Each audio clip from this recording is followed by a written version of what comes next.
Welcome. Say hi to me on the chat. It's just me today, so hopefully you can hear me, that it's all going to work. What I'm going to do, because it's me, I often like to race through a lot of information. I'm going to use I'll share a slide deck, but I'd love to know who's with me. So say hello, and I'll share the screen. We made sure it worked before. Is it going to work again? I think it is. So what I'd love to do now is I'm going to look at the chat, make sure that I can see it. So if you're popping things in the chat to speak to me, I'm now going to be able to see you and hear you, or not see you and hear you. All right, so let's just start, because I've got hello. Oh, hello, Lotta. I love that video. So today we're going to talk about moving the dial on workplace wellbeing. I was going to be speaking at the Workplace Wellbeing Festival. My gallbladder was not playing ball, and so unfortunately I couldn't go. So today is an opportunity to talk to everyone here about the kinds of things I might have been talking about, but I've switched it up a notch because I've got a little bit longer to talk. So I just wanted to talk about where we start. I am, by training, a health psychology specialist. So one of the things that we know about behavior change, or getting people to do the stuff that they need to do, is insight doesn't equal behavior change. And that actually, if we want people to do things that they need to do, we have to understand them a little more. And so one of the things that we would often do in terms of patient journeys, if you're talking about someone who has an illness and you want them to participate in a certain type of behavior, is just not enough to give them a prescription. And that things like medical and medicine adherence is really low, even if the consequence of not treating yourself might be chronic pain, or it might even be that it shortens your life. So, hi, Tina. So I like to talk to people to find out what they need and what they're thinking before we would even design an intervention. That makes sense from a behavior change point of view. But also as leaders at organizations, isn't one of the things that we think, hi Carly, hi Wendy, don't we often think about the fact that what we want to do is ask our people? Often that's the answer, is let's find out what people think before we jump to solutions. Hi Sue from Adelaide, hi Martin. So what we did in 2019 and 2020, hi from Newcastle, hi from Grace, hi Grace. JK and I went around and we talked to people. We talked to probably, he likes to say about 2,500 people. I reckon it was just over 2,000, but it was over 2,000 people across a range of organizations. And we're talking about, it might be construction, it could be industry, it could have been a law firm. We talked to financiers, we talked to real estate agents, we talked to every conceivable industry. We talk to people. And because JK is JK and I'm me, people were really, really forthcoming, because in the end we cared. We wanted to hear what people had to say. It was a mix of group sessions and individual one-on-ones. And actually what we wanted to find out is, what anxieties is your business facing? And remember, this is pre-COVID. What are the pain points in your workplace? What does good look like for you? Let's not presuppose what good looks like, and what would be useful to you right now. And we found some themes, and I'm just going to run through some of those themes, because you know what, it's not going to be surprising to anyone here. Is one of the top themes was uncertainty and change. Change is a constant. Trying to do more with less. Survivor guilt was often something that we were confronted with in organizations where there'd been redundancies. Lack of clear, prompt communication was something that happened and was talked about in most organizations, to be honest. And I think that that's not a surprise to anyone on this call. Income, financial instability, particularly for commission-based workers. Not surprising, particularly at the time when some of the industries that they were in were on a decline, and marketplace volatility and fluctuations. And pressure, people were constantly talking about their workload. I don't think that we went into an organization that didn't have this with at least some of their teams. They felt, for many, that there was no let up. They were doing more with less, reduced time for core work. Performance anxiety. Meeting corporate expectations. These are kind of pressure. We're in a bit of a pressure cooker sometimes at work. And conflicting priorities. Too many top priorities. Sometimes there was a decision around, am I looking for new business, or am I looking after existing clients? And we also see things like internal comms. Even back in 2019 and 2020, people were saying multiple comms platforms and no way to prioritize. So many meetings. This is 2020, before we in Australia and New Zealand were in lockdowns. Too many late night Skype meetings and emails. Too many emails, checking emails after hours during the weekend were some of the things we were hearing. We were also hearing about difficult interactions, conflict within the workplace. So sometimes this might have been hidden, but it was always, I think there were several people who might raise this in any org. And for some, only a couple of orgs, they would talk about bullying. But what we did see across customer-facing organization were some difficult interactions with clients. Even prior to COVID, we were seeing in call centers and retail and places where there were customers who were in the world that they had to deal sometimes with anger, sometimes threatening behavior, grief, sharing of pain or trauma, which you're ill-equipped to cope with. You're trying to deal with an interaction. Maybe it's a retail, maybe you're in a call center somewhere, not feeling equipped to deal with that, and sometimes for it to be quite triggering. And complaints. And one of the things that we saw and heard more about was electronic trolls, which of course in 2022 we're really aware of. And expectations always having to be on. Don't switch off, you will get behind. Make no mistakes, being written off if you are struggling. That was a perception for some. Be available, expectation that you're available outside work hours and for night calls and to work long hours. And even in 2019 and 2020, attracting talent in a tight labor market was raised, covering staff shortages, working together. How do we do that? Some people would talk about team politics. Some people would say, it's always decision by committee. I don't know how decisions are made. Just interactions with people sometimes can be difficult. And that's just life, right? And things like commute and workspace were identified. And as I say, this was prior to COVID. And I thought the workspaces was interesting. A lot of workspaces we went into were traditionally now quite open plan. And sometimes, which is awesome for collaborative work, but there were people who would identify as introverted who were saying, there's just no quiet space for me to work, no quiet place to eat, even just to recharge. So that's just a little flavor of what we were seeing and what we were hearing. But we didn't just ask, what are your anxieties? We also asked, what does good look like? And what we saw, interestingly, were things that you would imagine when you've done a big study. Genuine, now this is interesting, rather than performative organizational support for positive well-being. What does that mean? It just means that it's all very well that you'd hear, it's all very well, people at leadership, nebulous group that are up here, they say they care about my well-being, but I don't really believe it because I can't see it. I can't see it in the workplace. And I don't feel we can have open conversations about mental health without there being stigma.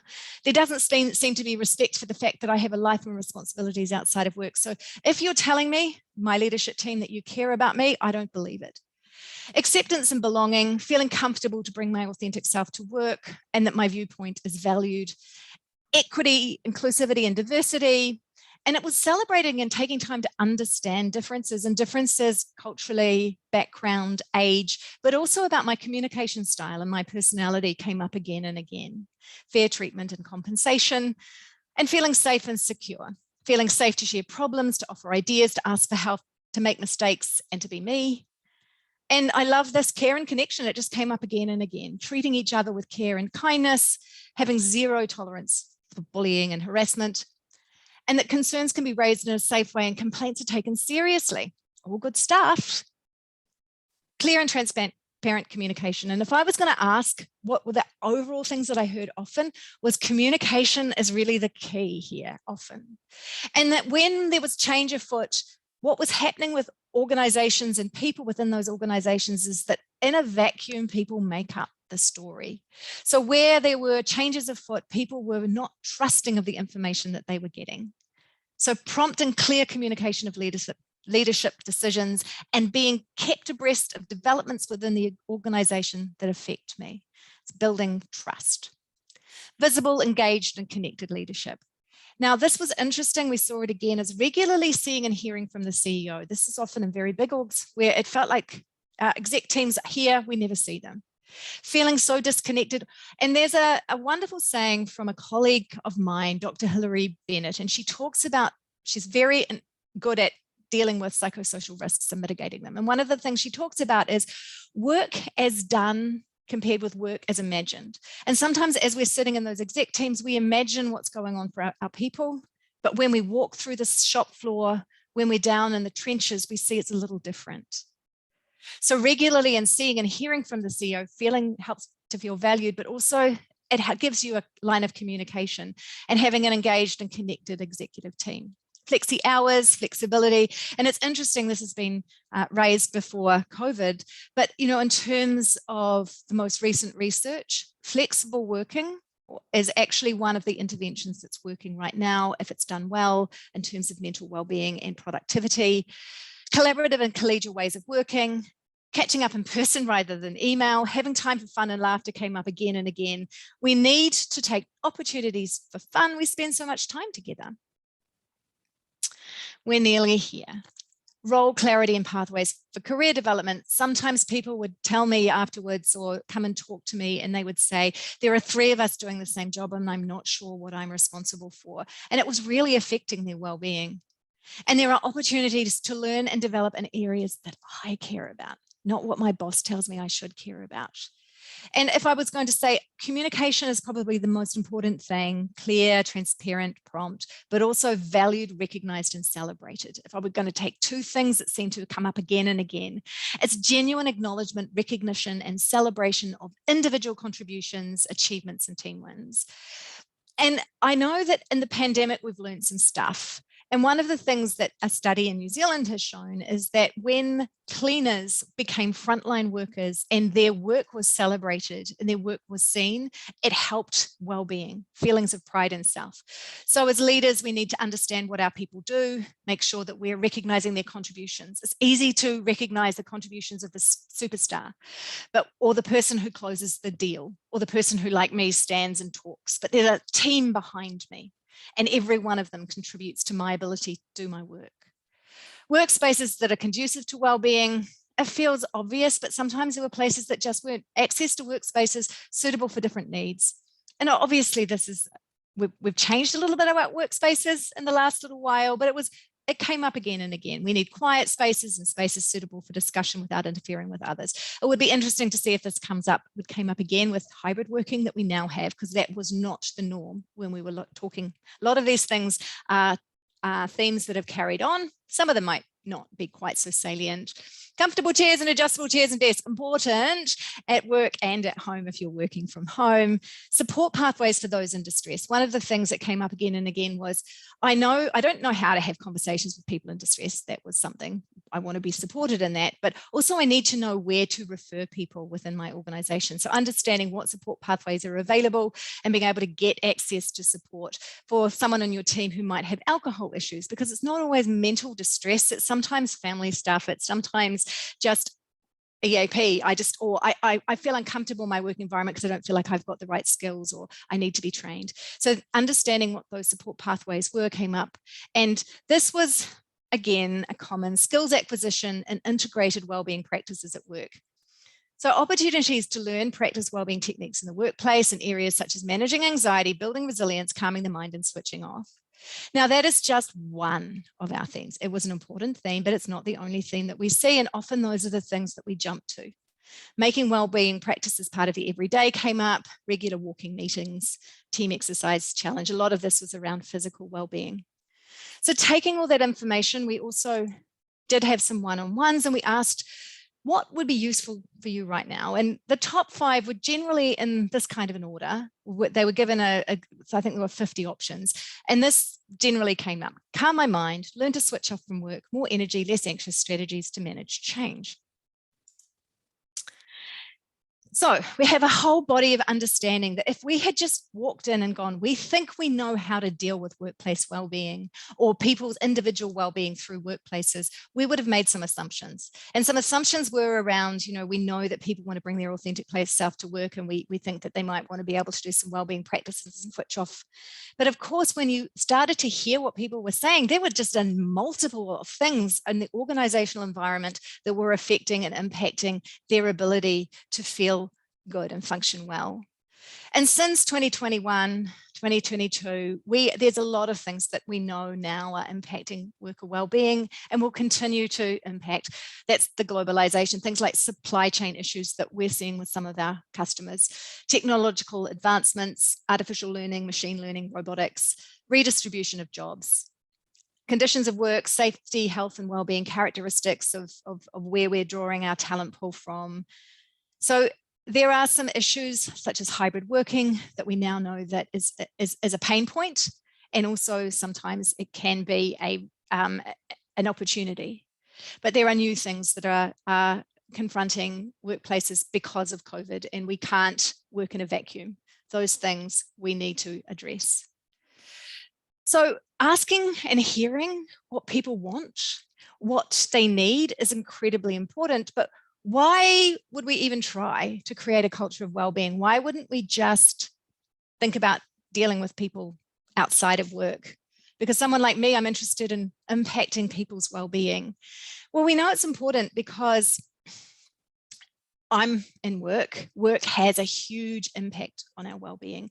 You know, if we impact people's well-being in a positive way, the great thing is that we can also impact their well-being. This is what the research shows us outside of work. What a gift looking after people's well-being at work is.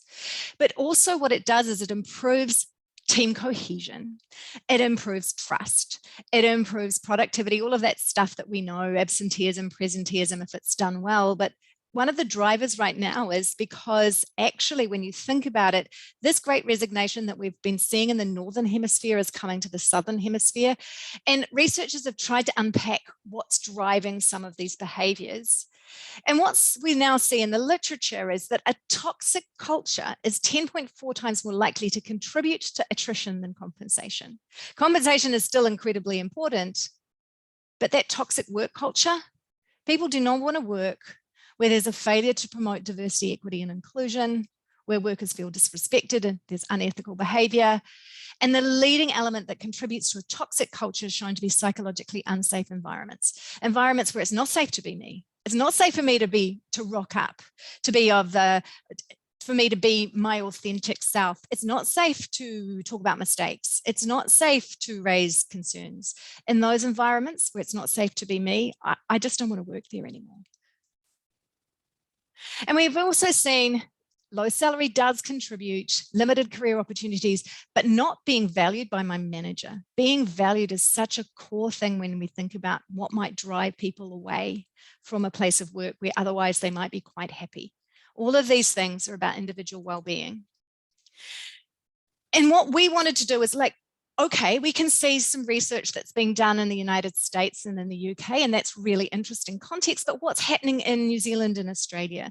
So we did a snapshot study, and it literally was a day that it was open. And what we found here was this interesting relationship.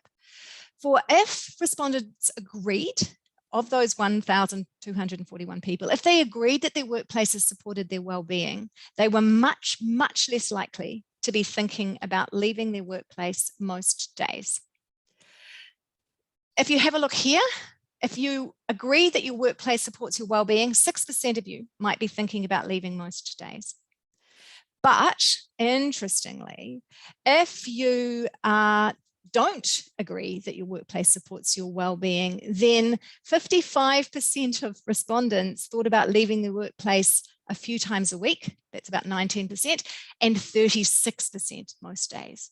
So the relationship is very clear. If we are thinking about retaining people, making sure that we're creating environments that people want to work in, that actually workplace well-being is key. It is critical. So that leaves us with the why you might want to do it, but that doesn't answer the how. How do you do it? So what's working? What does the research tell us? What does our research say when we've talked to a whole lot of people? It's that it has to be comprehensive and tailored if we're going to impact well-being at work. We're going to have to address organizational factors, including work design, psychosocial risks, and workplace environment. Because if we tackle it at an individual level, you will have noticed from that qualitative research that we did, like yoga and fruit, that came up a little bit. But really what people were talking about was, I feel like it's safe to be me here, that it's a caring and kind environment, that we have some fun, that communication and conflict and change is managed well. So we know that we have to think about that if we're going to really shift the dial, train and develop leaders, empower and support individuals to thrive. So that started the thinking around Groov. We wanted to have empowering the individual, lifting the leaders. Now, why lift the leaders? Because one of the things that we saw, and I didn't speak about at the top, is leaders often were on the verge of burnout. They were not looking after their own well-being. They were really worried about the people that they were leading. They were awesome humans. They weren't looking after themselves. And the reason that we need to lift our leaders is, one, they need to be empowered to look after others because that's part of their role, but also they need to not be burning out. And if a leader is not looking after their well-being, people in their team will not be looking after their well-being as well. Because what we heard again and again was, I can't be what I can't see. That performative stuff we talked about at the top, that's important. Lifting the leaders so that they are protected against burnout, but also that they are modeling the behavior that we want to see is incredibly important. And we can't avoid the environment. That fish, the toxic fish environment, we can fix the fish, but if the water, as Susie McAlpine often talks about, if we don't fix that water, the fish will die. So then we had to think about, all right, so we know that we want to impact individual well-being and lift leaders and deal with an organization, but goodness, how do we empower individuals? Because behavior change is hard. And so we were really clear that we don't want to be talking about mental ill health, right? We are talking about mental well-being. And that's why we use this dual continuum model of well-being, because what we know is if we can move people from languishing to flourishing, that is protective on the mental ill health continuum, which is separate but related. So we want to have strategies for individuals to adopt where they're feeling good and functioning well. So how do we do that? And we want it to be really, really evidence-based, because that is my heart. I need it to be evidence-based. So what we did know from all of the research that's out there is that we need, if we're going to be successful, as people talked about right up the front of this webinar, they were talking about feeling stressed. We know that stress reduction is very important, being able to switch off, being able to calm the mind. But we also wanted people not just to be moving from languishing and managing their stress, but also we wanted them to be thriving, feeling good and functioning well, which is about the promotion of behaviors associated with well-being. 5 Ways to Wellbeing is one of those frameworks, which deals with things like learning and moving and taking notice, mindful moments. And the evidence shows that that is actually a very good way to start. In fact, recent research shows that it's a way to mitigate the impact of coronavirus on mental health and wellbeing around the world. So that's a really good framework. But we also know that there's evidence that talks about things around the area of resilience, because in workplaces, we need people to be able to confront the stuff that's coming at them. And we know from the research that self-acceptance, things like finding meaning and having goals to look forward to, really important when it comes to building resilience. And so the 5 Ways to Wellbeing framework needs to be added to have some stress management and also some abilities to be resilient in the world. So we tested some things. We worked very hard to come up with a framework. Chill, which is having strategies that work for you to calm your mind. Do, which is about getting creative. You know, we're creating new neural pathways over the course of our lives. If everyone's got those strategies, we know that that is protective of brain health. That connect is important. Human beings are social creatures. We need to feel that there's someone in our corner. That moving is important. And you know what? The research shows that excessive sitting puts us at a 15% greater risk of anxiety and a 10% greater risk of depression. So moving, just getting up in our day is important. And actually one of the interventions that is working out there in the world to improve mental well-being is getting people off from their backsides. Really hard right now when a lot of people, you can see I'm at a standing desk. This is new. I'm really loving it. Celebrate is about that stuff about celebrating yourself, having times of reflection and talking to yourself as though you were a friend. Purpose and meaning and noticing the good things comes a lot from my world in health psychology. I just don't have a lot of time to go into it, but it's probably the key here. And enjoy, which is all about recharging, having some fun and some laughter, self-care. And it seemed like with all the research that this would help us manage stress, build resilience and thrive if we got people to do it, but we had to prove it, right? So we did 2 general population studies, one in 2021 and one in 2022 with New Zealanders and Australians. We wanted to test whether if people are doing activities in these 6 pillars, does that predict the ability to manage stress, get over setbacks quickly, which is resilience, and the experience of positive emotion, in this case, feeling cheerful. Yay, hurrah, we did. We showed that actions in any of these pillars are associated with feeling good and functioning well, hooray. So what that really means is that if we get people to do things in these 6 pillar activities, to do more, to move in their day, to act with self-kindness, to make sure that they're spending some time on hobbies and interests, making sure that they have strategies to stand down their amygdala to deal with stress, that they are more likely to obviously manage stress, get over setbacks quickly, which is awesome, and experience positive emotion, in this case, feel cheerful.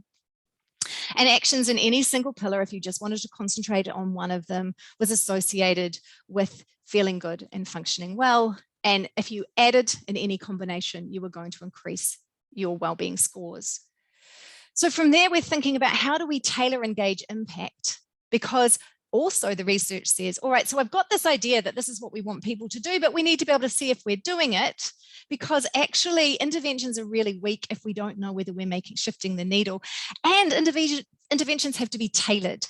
So we came up with that 6 pillar questionnaire that we validated, and also a workplace temperature check to deal with all of those things that were identified right at the top of this webinar as being important when it came to workplace well-being, so that we could have targeted interventions. Most people on this call, your organizations will be just doing some things brilliantly. No point in spending time trying to improve where you're brilliant, maybe, but what we really want to do is work out where the gaps are, because that's a powerful intervention. And assessment is really powerful. Often we are resistant to assessment, but it's really powerful if it's followed up by action and improvement. In fact, with one organization we worked with, actually rolling out 6 pillar survey was so exciting for them. They felt like finally they were being listened to. And as organizations, we need to be able to see whether we're making improvements. And one of the things that we have is a hub to make sure that you're seeing those improvements. When it comes to behavior change, we have to understand that it's not enough for us to tell you what to do. So we've understood where your gaps are, but how do we get individuals, when we know that what happens in workplaces is that individuals don't want to move to action because they don't think workplace well-being is for them because they're not unwell. There's a kind of misperception about workplace well-being is. I love the COM-B model of behavior change. It means that people have to be capable of doing any behavior. They have to have the opportunity to have any behavior, to do the behavior we want them to do, but they also have to want to do it. They have to be motivated. So we have to be thinking about that. So once we've tested that model, we have to make sure that it can be rolled out. We have a playbook that follows the idea of how to get people to behavior change. And we created a system of lead, show, and care. And the idea is that leaders, if you start with your own plan, that's where we start. Understand the what and the why, then we'll move to show, which is bringing it into the organization. So well-being is just the natural way of being there. And the people will also understand how to deal with people who are in distress, because that's important as well. And to do that, people have to understand why they're doing it. If we go, hey, everyone, yay, do 6 pillar actions, you'll feel better, you get so much resistance, because why? I found, and it's been borne out, that people want to know what's going on in their brain about why they might need to do daily small actions to improve. Actually, what it's about is improving communication between the prefrontal cortex and the amygdala that you can just get from a deep breathing or having fun. Understanding the brain science has been key, and we found that it's very effective. And also that's really about understanding, and that helps with motivation, but also people have to be capable of doing it. So it's not enough to give people the information. What we do, and this has been the most awesome thing, is we match proposed actions to your values, your personality, your interests, your strengths. And often what's amazing is people will share those things, and it is quite bonding. But if you think about, most of the time, people will say what matters most to them is their family. So making sure that they've got actions in their day, small daily actions that match what matters to them. Maybe it's having fun, that's a value, or it could be social justice, it could be environment, but matching it to those values is very important for behavior change. It has to be matched to your personality. If you're an introvert, the idea of telling you that you have to connect by going to parties every weekend, especially in COVID, would be silly. It has to match to what you like doing and what you're good at doing, and that matches capability. And it also has to match to the gaps right now, which is why assessment is so key. 6 pillar survey tells you where your gaps are. You'll be doing some things. There'll be some affirmation in there. It's all around the actions that you're taking, but it also suggests where you need to go. It also has to be matched to your day. Where are the opportunities? If the idea for chilling for you is to do 3 hours of meditation, but you've got no 3 hours, you're never going to do it. And the other thing is to get people to behavior change, you've got to understand how motivated are they. If on a scale of not likely to very likely, you're around a 4, then try a different action. We talk about dot, then dat. It's starting with one small thing. Do one thing, then do another. And we also know that for these daily small actions to work, they have to be embedded at work. So it's not just on an individual level, it's on a leadership level. Leaders need to be prioritizing their own well-being and modeling it. But there's also ways of bringing well-being rituals into the workday in a way that's really awesome. Like every team having things that they're doing. Check-in rituals are fantastic. Our customer success team has a number that really work. Like once a month they get together and one person chooses where they might go to eat. They also do a 3 good things at the end of the week. You know, what was my one win? What was my challenge? They've built things around those 6 pillars. It's beautiful to see. And this is a way of doing things in the day that become integrated and embedded.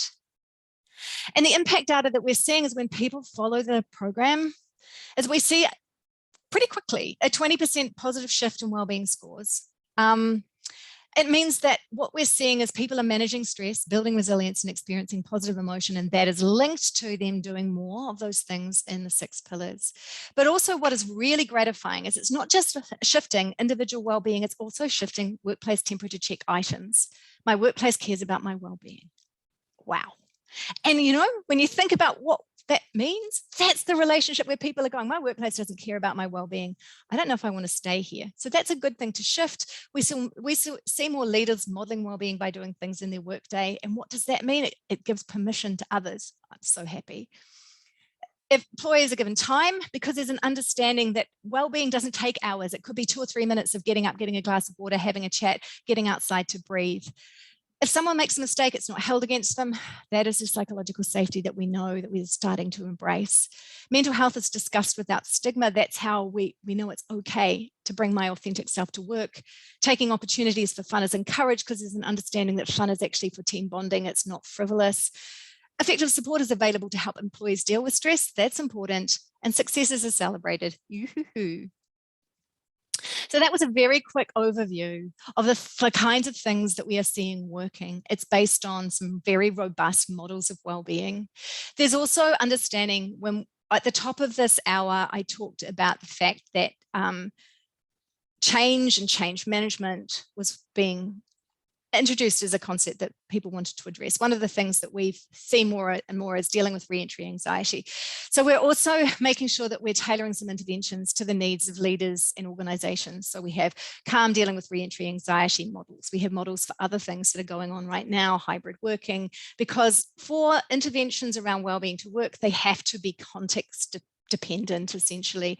And that is really what is making the Science Work project has shown us in terms of the literature.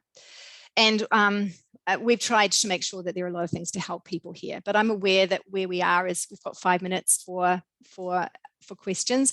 I, like JK, am very vain, so I'm going to stop sharing. I'm going to hope that there's a question if I haven't lost my audience. I'd be interested to know what you're doing, what your thoughts are, what you're seeing out there right now in the workplaces that you're in. What do you see as your needs? So that's probably one of my questions to you maybe is, what are the needs that you would like to be addressed right now? Is it hybrid working? We know that that's an issue. We are definitely seeing issues around things like re-entry anxiety, which is why I really like that calm model, which is, you know what, communicating the plan. Mostly when we're dealing with re-entry anxiety, people are concerned about what it's going to look like. So asking about concerns and not assuming. Sometimes that re-entry anxiety is not what we think it is. And the most important thing as leaders is that we're modeling the behavior that we want to see, because when we see our leaders following the rules or making sure that we're being kept safe, that makes a big difference to well-being generally. So anybody got any questions? Because I literally have been talking at you for 35 minutes, even if it's just to say that this was useful. Is the chat working, Lotta? Yeah, I'm pretty sure it is. Yeah, and we have around 50 people here. So yeah, if you guys have any questions, Dr. Fiona loves answering them. Some guidance around how to explain this to small to medium business owners. A lot of our business clients hate the idea of hybrid work, don't believe their team will work as hard if they're remote. It's so funny, isn't it, Amanda, is that often what we do is we slip back to old ways of thinking. And the reality is I would talk to the research, and the research shows that hybrid working actually allows people to do better work. They're more productive, but you have to focus on outputs rather than inputs. So you have to have some objective measures there so that to convince the skeptical. So if it's about projects on time, done well, and innovation, then that's much easier, because there is, as human beings, often the idea that I like the way we used to do it. We don't love change. So thinking about that is probably what I would do, is have some very concrete ideas of what good looks like, what productivity looks like, what projects getting in on time and done well. And that should probably be where we're focused. And rather than talking about where we're working, about that project work. And because we're not going to convince people just by saying hybrids what our people want, we should be listening to what they want, but actually what our business owners want is results. So if we can tie results to flexible working or hybrid ways of working, then that might help.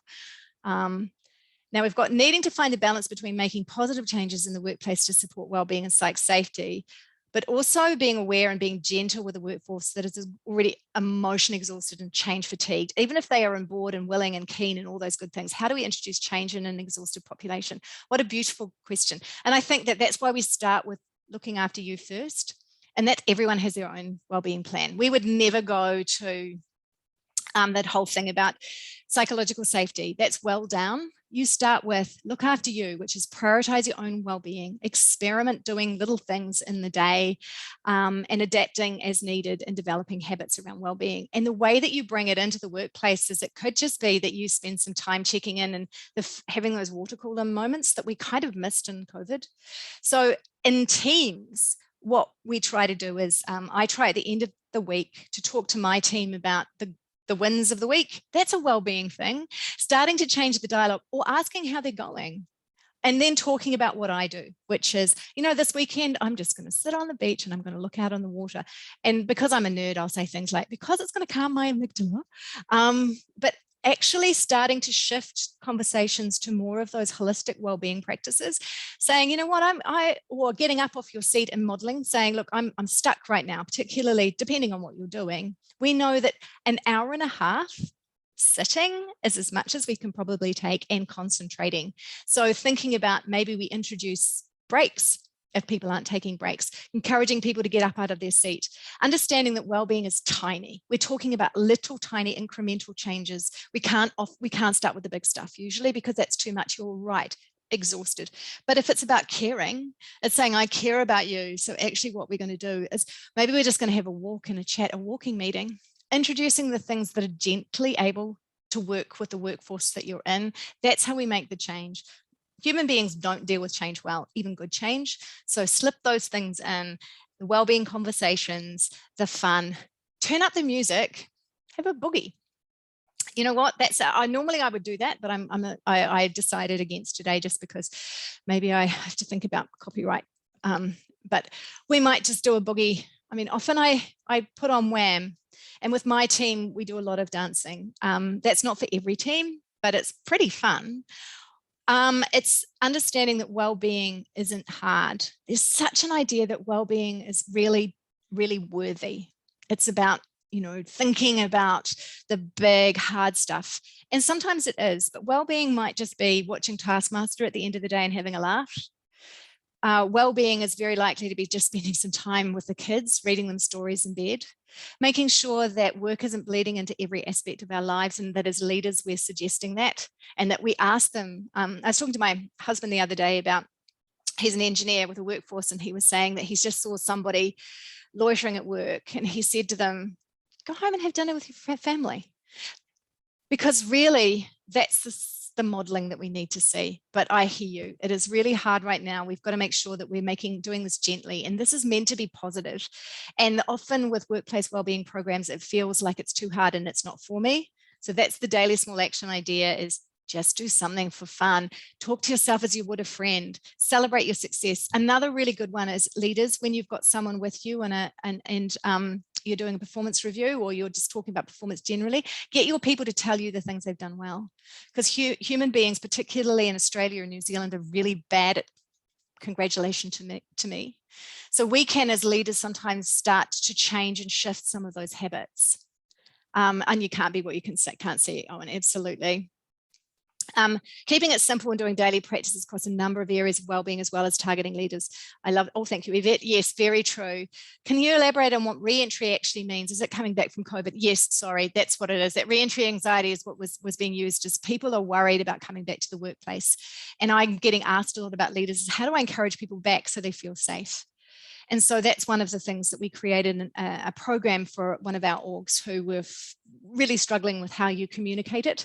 And so one of that things is communicating the plan. There will be a plan about how you're going to do that.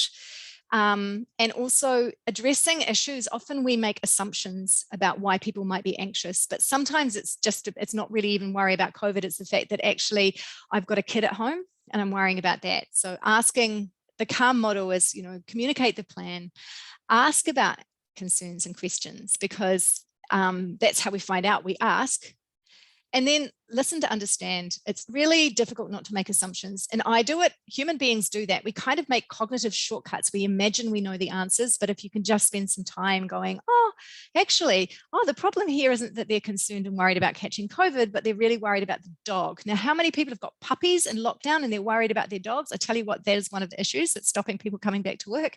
So maybe it's just reassuring them, look, why don't you think about going to Pets and Pats or whatever? And M is model the behavior you want to see. If you've got a plan around re-entry, then make sure that you are sticking to it. If it's your hygiene practices, if you've got that idea that we mask when we're sitting or when we walk, and when we sit down, we take it off, make sure you're doing that. Because for some people that will help them and feel reassured. So what we're trying to do is match what's needed with the issues that you have, which is why we think about that workplace temperature check.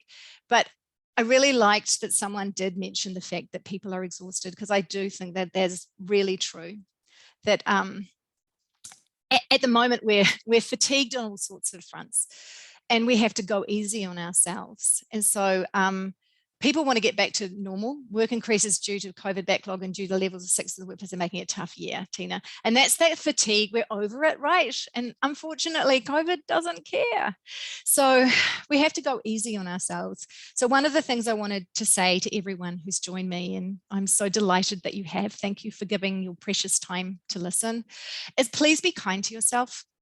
And understand that if you are feeling a little bit anxious right now because COVID, uncertainty, supply chain issues even, please spend some extra special care on you, because that is the key to well-being, is actually taking those breaks.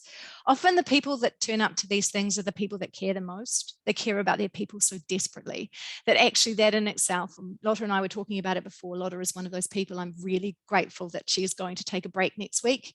When we are caring for others, we need to be putting on our oxygen mask and walking that talk and looking after ourselves. So that's my last final minute of this webinar. I want to say you're amazing. Look after you. Do something tonight just for you. It might be eating something delicious. It could be turning up Wham. That's going to be me and doing a little dance to wake me up. It might be spending some time with the kids. It might just be reading a little bit of a book. Give yourself 5, 10, hopefully an hour just for you if you can manage it. And if you can't, then on your commute home, turn up the music and sing. Thank you for joining us so much. Lotta will be sending out this, and I hope it's helpful for many of you. She'll be sending out this recording. Thank you for giving us your time. I am delighted to meet you all and hope that we can join you again. Thank you, everyone.